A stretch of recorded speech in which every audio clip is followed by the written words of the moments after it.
ட்ரெண்டாக போய்கிட்டு இருக்கிற CID season 2ல் வந்து ஒரு எபிசோட் தான் பார்க்க போகிறோம். ஒரு husband and wife Richa and Alok அவங்க 2 பேரும் ஒரு ட்ராவல் பண்ணிகிட்ருக்காங்க ட்ரெயினில் மும்பைக்கு போகிறதுக்காக.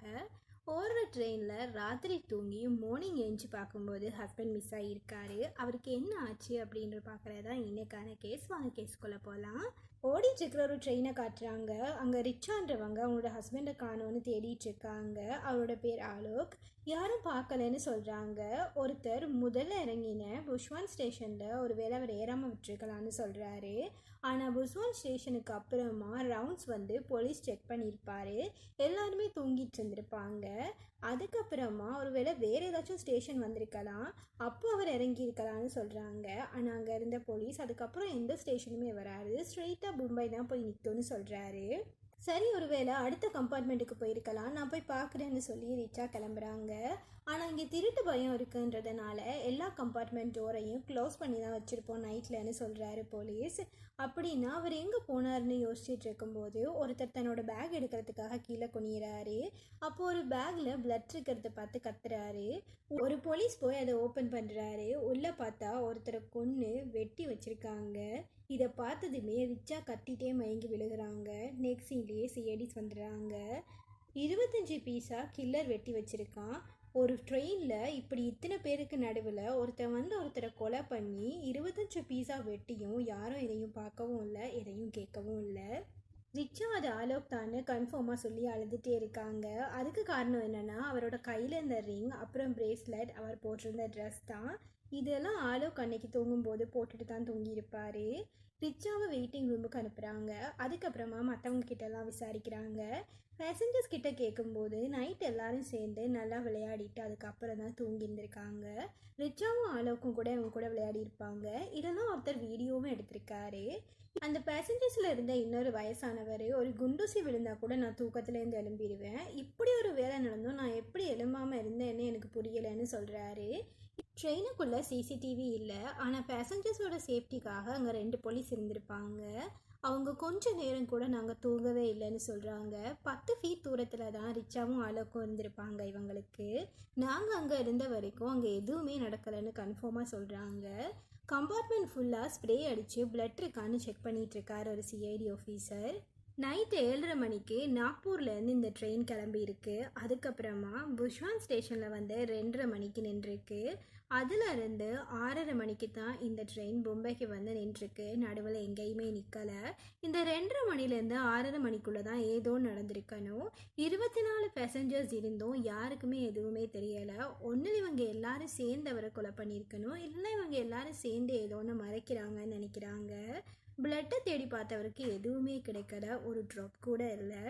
மர்டர் வெப்பனும் எங்கேயும் கிடைக்கல, விண்டோஸும் எதுவும் உடஞ்சில்லை. ஸோ மர்டர் வெப்பனை எங்கேயும் தூக்கி எறியவும் வாய்ப்பில்லை ஜன்னலுக்களால். ஒருவேளை பேசஞ்சர்ஸோட பேக்குக்குள்ளே அதை மறைச்சி வச்சிருக்கலான்னு சொல்லிட்டு பேக்ஸ் எல்லாம் செக் பண்ணுறாங்க. அங்கேயும் எதுவும் கிடைக்கல. புஷ்வான் ஸ்டேஷனுக்கு பிறகு யாருமே ஆலோக் அவரோட சீட்டில் இருந்து எழுமினதை பார்க்கவே இல்லை. ட்ரெயினில் இருந்து யாரும் இறங்கவும் இல்லை, ஏறவும் இல்லை. ஸோ பேசஞ்சர்ஸில் தான் யாரோ இதை பண்ணியிருக்காங்க.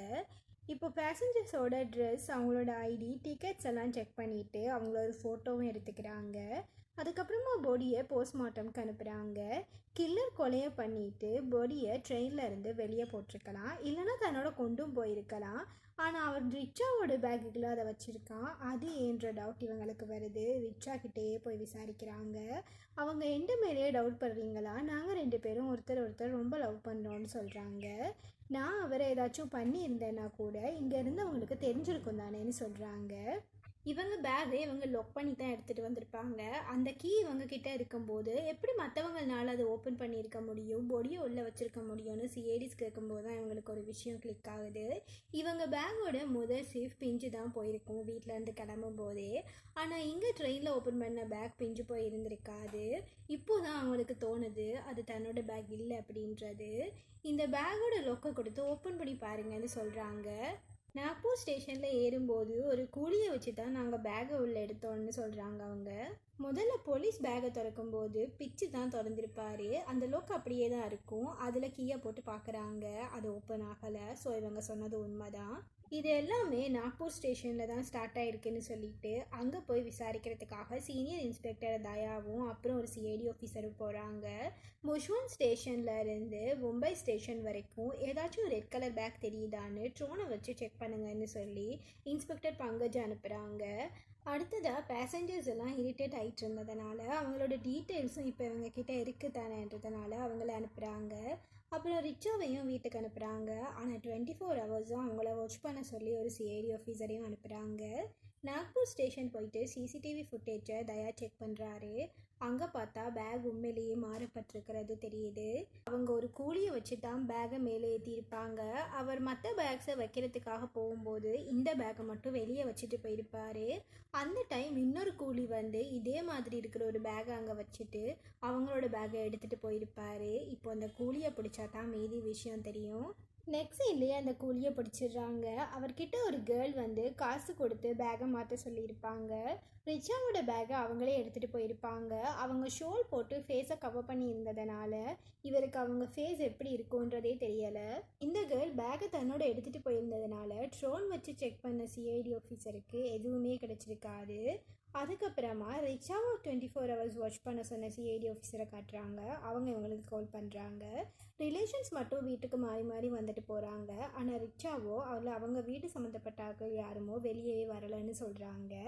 இவங்களை பற்றி அவங்க அக்கம் பக்கத்துலேயும் விசாரிச்சிருப்பாங்க. ரிச்சாவும் அவரும் நல்லா சந்தோஷமாக இருந்ததாக தான் எல்லாருமே சொல்லியிருக்காங்க. ஆனால் ஏசிபிக்கு என்னமோ ரிச்சா மேலே தான் டவுட்டு. மாட்டுப்பட்டேன்னு சொன்னால் பேக் மாறினதே ரீசனாக வச்சு தப்பிச்சிடலான்னு அவங்க பிளான் பண்ணி இப்படி பண்ணதாக அவர் நினைக்கிறாரு. இப்போ அந்த கேர்ள் கொண்டு வந்த பேக்கில் என்ன இருந்திருக்கும்னு யோசிக்கிறாங்க. மர்டர் வெப்பன் இருந்திருக்குமா, இல்லைனா கில்லரே உள்ளே இருந்து வந்திருப்பானான்னு யோசிக்கிறாங்க. ஆனால் கில்லர் உள்ளே இருந்து வந்திருந்தானா இருந்தால் அவனுக்கு வேறு யாராச்சும் வெளியே இருந்து பேக் ஓப்பன் பண்ணி விடணும். ஸோ அதை யார் பண்ணியிருப்பாங்கன்னு யோசிக்கிறாங்க. அப்புறம் இதுக்கெல்லாம் பதில் ஆலோக்கோட பொடி மூலம் தான் கிடைக்க முடியும்னு அங்கே போகிறாங்க. இப்போ ஃபொரன்சிக் டாக்டர் தான் கண்டுபிடிச்சதை சொல்ல ஆரம்பிக்கிறாரு. ஃபேஸை கல்லால் திரும்ப திரும்ப அடித்து அடையாளம் கண்டுபிடிக்க முடியாத மாதிரி ஆக்கியிருக்காங்க. இந்த பொடியை எலக்ட்ரிக் செயின் ஷோவை வச்சு தான் கட் பண்ணியிருக்காங்க. அப்படி இருந்தும் ட்ரெயினில் எந்த இடத்துலையும் ரத்த துளியும் இல்லை, அதே மாதிரி சத்தமும் கேட்கல. அதுக்கு காரணம் இந்த பொடியை ஆல்ரெடி கட் பண்ணி தான் ட்ரெயினில் ஏற்றிருக்காங்க. அது மட்டும் இல்லாமல் இது 3 நாளைக்கு முன்னாடி செத்து போன ஒரு ஆளோட பொடி. டீகம்போஸ் ஆகாமல் இருக்கிறதுக்கு என்னெல்லாம் பண்ணணுமோ அதெல்லாம் இந்த பொடியில் பண்ணியிருக்காங்க. ஸோ இது ஆலோக்கோட பொடி கிடையாது. ஆனால் ட்ரெயினில் இருந்த ஆலோக் எங்கே போனாருன்னு தெரியலை. யாரோ ரிச்சாவை நல்லா மாட்டி விட ட்ரை பண்ணியிருக்காங்க. இதுக்கெல்லாம் பதில் ரிச்சா கிட்ட தான் கிடைக்கும்னு சொல்லிட்டு ரிச்சா கிட்ட போகிறாங்க. ஆலோக் உயிரோடு இருக்காருன்றது கேட்டதுமே ரிச்சா, ஆலோக்கோட அப்பா, தங்கச்சின்னு எல்லாருமே ரொம்ப சந்தோஷப்படுறாங்க. ஆனால் இவங்க எதை எதிர்பார்த்து போனாங்களோ அதை பற்றி இவங்களுக்கு எந்த இன்ஃபர்மேஷனும் கிடைக்கல. அன்னைக்கு படுத்ததுமே ரிச்சா தூங்கிட்டு இருக்காங்க. அவங்களுக்கு பிறகு என்ன நடந்துச்சுன்னு அவங்களுக்கு எதுவுமே தெரியலை. நெக்ஸ்ட் சீனில் எல்லா பேசஞ்சர்ஸையும் கூப்பிட்டு அவங்க சீட்டில் ட்ரெயினில் உட்கார வச்சுட்டு என்ன நடந்துச்சுன்றதை டிஸ்கஸ் பண்ணிகிட்டு இருக்காங்க. அப்போ தான் சீனியர் இன்ஸ்பெக்டர் நோட் பண்ணுறாரு அதில் ஒரு சீட் மட்டும் காலியாக இருக்குது. அந்த பேசஞ்சரோட நேம் ஜோதி. அன்னைக்கு அவங்க செக் பண்ணும்போது கூட அவங்க இருமிட்டே இருந்திருப்பாங்க.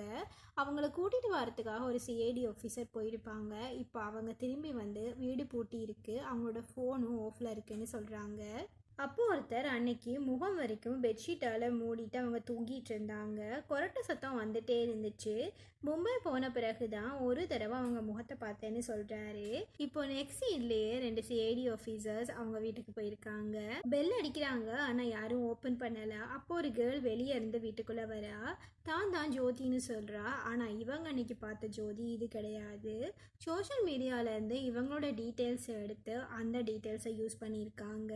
இப்போ சிஐடிஸ் ஏஐ யூஸ் பண்ணி ஜோதியோட ஃபேஸை போயா மாற்றி பார்ப்போம்னு நினைக்க அந்த பக்கம் ஃபொரன்சிக்கை காட்டுறாங்க. பொடியை செக் பண்ணதில் இது ஆலோக் இல்லைன்னு சொல்கிற மாதிரி இன்னும் ஒரு பாயிண்ட் கிடைக்கிது. ஏன்னா ஆலோக்குன்னு அவரை காட்டுறதுக்காகவே அவரோட வெட்டிங் ரிங்கை போட்டு விட்டுருக்காங்க. ஏன்னா நார்மலாக வெட்டிங் ரிங்கை எப்பயும் போட்டுக்கிறதுனால ஒரு அடையாளம் இருக்கும். அந்த கையில் அடையாளமே இல்லை. அடுத்து காலை செக் பண்ணி பார்த்தா எலி அவரோட பாதத்தின் தோலை கடிச்சு சாப்பிட்ருக்கிறது தெரிய வருது.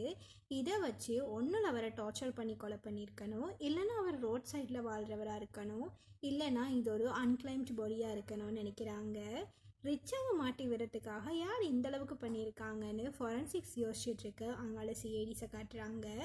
ஏஐ யூஸ் பண்ணி இவங்க பார்த்ததுல அது ஆலோக்குன்னு தெரிய வர ஷாக் ஆகுறாங்க. அப்படின்னா ஜோதியோட இடத்துல தூங்கிக்கிட்டு இருந்தது யாருன்னு தெரியலையேன்னு யோசிச்சவங்க ஒரு மூவியில் சின்னதாக ஹீரோ ஒரு சேஞ்ச் பண்ணிட்டு வந்ததும் ஹீரோயினுக்கு தெரியாமலே இருக்கும். ஆனால் இது மூவி கிடையாது. ரிச்சாக்கு நிச்சயமாக இது ஆலோக் தான்றது தெரிஞ்சிருக்கும். அப்படின்னா இவங்க ரெண்டு பேரும் சேர்ந்து தான் இதை பண்ணியிருக்காங்க. ரிச்சா கிட்டேயே போய் என்னன்னு கேட்டுருவோன்னு அங்கே போகிறாங்க. அங்கே பார்த்தா ஆலுக்கோட அப்பாவும் சிஸ்டரும் தான் இருக்காங்க. அவங்களுக்கு தெரியாமலே ரிச்சா வீட்டிலேருந்து கிளம்பிட்டாங்க.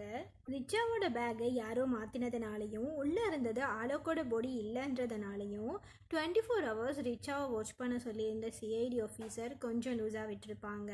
அந்த கேப்பில் தான் அவங்க தப்பிச்சிட்டாங்க. இதனால் சீனியர் இன்ஸ்பெக்டர் கோவப்பட்டு கொஞ்சம் திட்டிடுறாரு. யாரையோ கொண்டு பேக்கில் வச்சுட்டு முதல்ல ஆலோக் மிஸ் ஆயிட்டாரு. இப்போ ரிச்சான்னு சிஐடி சொல்ல ஆலுக்கோட அப்பா அவங்க ரெண்டு பேரும் நல்லவங்க, அப்படி பண்ண மாட்டாங்கன்னு சொல்கிறாரு. உடனே சிஐடிஸ் அப்படின்னா அவன் என் கேர்ள் வருஷத்தில் இருக்கான், ரிச்சா எதுக்கு அவனை காணோன்னு சொன்னாங்கன்னு ஆலுக்கோட ஜோதி உருவ ஃபோட்டோவை காட்டவும் அதை பார்த்துட்டு அவர் ஷொக்காவாருன்னு பார்த்தா சிஐடிஸை ஷொக்காக்குறாரு. இது என்னோட மகனே இல்லைன்னு அவர் சொல்லியிருப்பார். உண்மையான ஆளுக்கோட ஃபோட்டோவையும் காட்டுறாரு. அது மட்டும் இல்லாமல் இது ரிச்சாவோட பிரதர்னு சொல்கிறாரு. ஒருவேளை ரிச்சாவும் பிரதரும் சேர்ந்து 3 நாளைக்கு முன்னாடியே ஆலோக்கை கொண்டிருக்கலான்னு நினைக்கிறாங்க. அன்னைக்கு ரிச்சாவும் ஆலோக்கும் ட்ரெயினுக்கு கிளம்பும்போது பேரண்ட்ஸோட வீட்டிலேருந்து தான் கிளம்பியிருப்பாங்க. ஸோ ரிச்சாவோட பேரண்ட்ஸ் வீட்டுக்கு போயிட்டு அவங்கக்கிட்ட விஷயத்த சொல்லி விசாரிக்கிறாங்க. அவங்க ஆலோக்கும் ரிச்சாவும் தான் அன்னைக்கு வீட்டிலேருந்து மும்பைக்கு கிளம்பினாங்க. பிரதர் வேற எங்கேயோ போயிருந்தார், ஆனால் அவர் இன்னும் வீட்டுக்கு வரலன்னு சொல்கிறாங்க. இன்னொரு சிஐடி ஆஃபீஸர் வந்து தான் விசாரிச்சதை சொல்கிறாங்க. பாடியை பற்றி தான் அவங்க விசாரிக்க போயிருப்பாங்க. இந்த பாடி ஆலோக்கோடது இல்லை, அது ஒரு மோர்க்கில் இருந்து ஒரு லேடி அன்கிளைம்டு பாடி ஒன்று இருந்திருக்கும், அதை வாங்கியிருப்பாங்க. ஃபேஸை ஷோலால் கவர் பண்ணியிருந்திருக்காங்கன்னு சொல்கிறாங்க. ஒருவேளை அது பிரதராக இருக்கலாம். ஆனால் பிரதராக இருந்தால் என்னத்துக்கு ரிச்சாவோட பேக்கில் வச்சு அவங்கள மாட்டி விட பார்த்தாங்கன்றது புரியலை. அன்னைக்கு அவங்க 2 பேரும் கிளம்பும்போது ரிச்சாவோட அப்பா ஃபோட்டோ எடுத்திருப்பாரு. அந்த ஃபோட்டோவை காட்டுறாங்க. அதில் அவங்க போன ஓட்டோவோட ஃபோட்டோவும் இருக்கும். அதை வச்சு அந்த ஓட்டோவை கண்டுபிடிக்கிறாங்க. ஓட்டோக்காரர் ரொம்ப ஸ்மார்ட்டான ஆளாக இருக்கார். இவங்க சொல்ல முன்னுக்கு இவங்க சிஐடிஸ்ன்றதை கண்டுபிடிச்சிடுறாரு. இவங்க வருவாங்கன்றது எதிர்பார்த்ததாகவும் சொல்கிறாரு. இந்த விஷயமா தான் வந்தாங்கன்றதும் தெரியும்னு சொல்கிறாரு. ஏன்னா அன்னைக்கு ஆலோக்கும் ரிச்சாவும் ஆட்டோவில் ஏறி போய்கிட்டு இருக்கும்போது ஆலோக் இருமிட்டே இருந்திருப்பாரு. அப்போ ஒரு மெடிக்கல் ஷாப் பக்கத்தில் நிப்பாட்ட சொல்லி ரிச்சா சொல்லியிருப்பாங்க.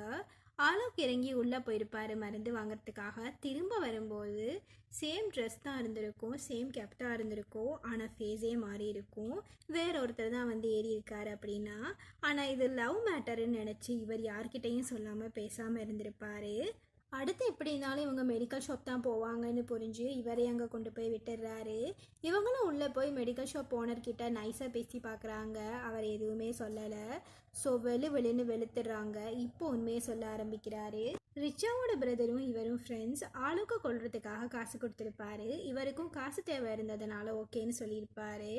கொண்டுட்டு பீஸாக கட் பண்ணி ஆற்றுல போடணும்னு சொல்லியிருப்பாரு. ஆனால் இவர் அதை பண்ணலை. அடுத்த நாளே கதை மாறிடுச்சுன்னு சொல்கிறாரு. ஆனால் அதுக்கப்புறம் இவர் என்ன சொன்னாருன்னு காட்டலை. அந்த பக்கம் சிஐடி ஆஃபீஸர் 24 ஹவர்ஸ் வாட்ச் பண்ண சொல்லியும் ரிச்சாவை மிஸ் பண்ண சிஐடி ஆஃபீஸர் அவங்க இப்போ ரிச்சா எங்கே இருக்காங்கன்னு கண்டுபிடிச்சி கால் பண்ணி சொல்கிறாங்க. ஒரு லாட்ஜில் தான் அவங்க இருக்காங்க. இப்போ அந்த லாட்ஜை காட்டுறாங்க. நேபாள் போகலான்னு ரிச்சா கிட்ட சொல்லிட்டு இருக்காரு பிரதர். அப்போ ரூம் சர்வீஸ்ன்னு வந்து கதவை தட்டுறாங்க. டோரை ஓப்பன் பண்ணால் அங்கே வந்தது ரூம் சர்வீஸ் இல்லை, ஆலோக் கத்தியோடு தான் வந்திருக்காரு. ரிச்சாவை கொல்ல வர உடனே பிரதர் சண்டை பிடிக்க ஆரம்பிக்கிறாரு. 2 பேரும் சண்டை பிடிச்சதுனால கத்தி கீழே விழுந்துடுது. அதை எடுத்த ரிச்சா இப்போ ஆலோக்கு குத்த வராங்க. அப்போது சிஐடிஸ் கரெக்டாக அங்கே வந்துடுறாங்க.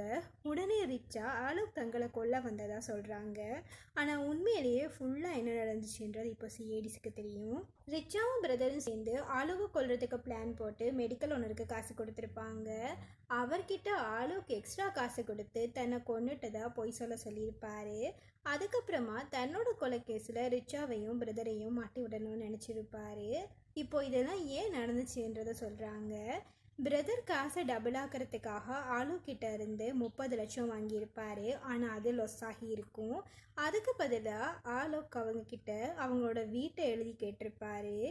இது மட்டும் நடந்துச்சுன்னா பிரதரும் ரிச்சாவோட பேரண்ட்ஸும் ரோட்டுக்கு வந்துடுவாங்கன்றதுனால ரிச்சா தான் இந்த பிளான் போட்டிருக்காங்க. கொலையும் பண்ணணும், ஆனால் பிரதரும் மாட்டக்கூடாதுன்னு நினச்சிருக்காங்க. அதுபடி பிரதர் அவங்க கூட ஆலோக்கா ட்ரெயினில் ட்ராவல் பண்ணணும். ஒருவேளை ஆலோக்கோட பொடி கிடைச்சா கூட ஆலோக் ட்ரெயினில் இருந்து மிஸ் ஆனதுக்கான எவிடன்ஸ் இவங்க கிட்ட இருக்கும். இதனால் போலீஸ்னால் ஆலோக்கை யார் எப்போ கொன்னாங்கன்றதை கண்டுபிடிக்க முடியாமலே இருக்கும்னு நினச்சிருக்காங்க. ஆலோக் என்னோட தப்பு என்ன இருக்குன்னு கேட்குறாரு. காசு கொடுத்தா திரும்ப கேட்பாங்க தானே, அதுக்கு போய் கொல்ல பிளான் பண்ணிட்டாங்கன்னு சொல்கிறாரு. இவங்க கொல்ல பிளான் போடும்போது அது அவர் கேட்டிருப்பாரு. அதுக்கப்புறம் ஆலோக் தனியாக ஒரு பிளான் போட்டிருக்காரு. அதுபடி கேர்ள் மாதிரி ட்ரெஸ் பண்ணிட்டு மோர்க்கில் போய் ஒரு பொடி வாங்கியிருக்காரு. அதை கூலிக்கிட்ட கொடுத்து பேகை மாற்றவும் வச்சுருக்காரு. அப்போ தான் தன்னோட கொலை கேஸில் ரிச்சாக்கு தூக்கு தண்டனை கிடைக்கும்னு இப்படி பண்ணியிருக்காரு. தன்னால் கொல்ல முடியலையேன்னு இப்பையும் ஃபீல் வேற பண்ணுறாரு.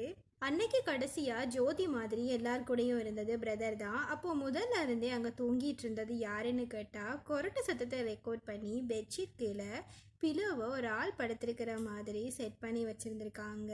ஒருத்தர் கொலை பண்ணி பிரச்சனையிலேருந்து தப்பிக்கிறேன்னு சொல்லி கடைசியாக இவங்க 3 பேருமே அரெஸ்ட் ஆகுறாங்க. இதோட இந்த கேஸ் க்ளோஸ் ஆகுது. இந்த கேஸ் உங்களுக்கு பிடிச்சிருந்துச்சுன்னா சிஐடி ஃபேன்ஸுக்கு ஷேர் பண்ணுங்கள். அப்படியே வீடியோக்கு ஒரு லைக்கும் போட்டுருங்க. Bye guys.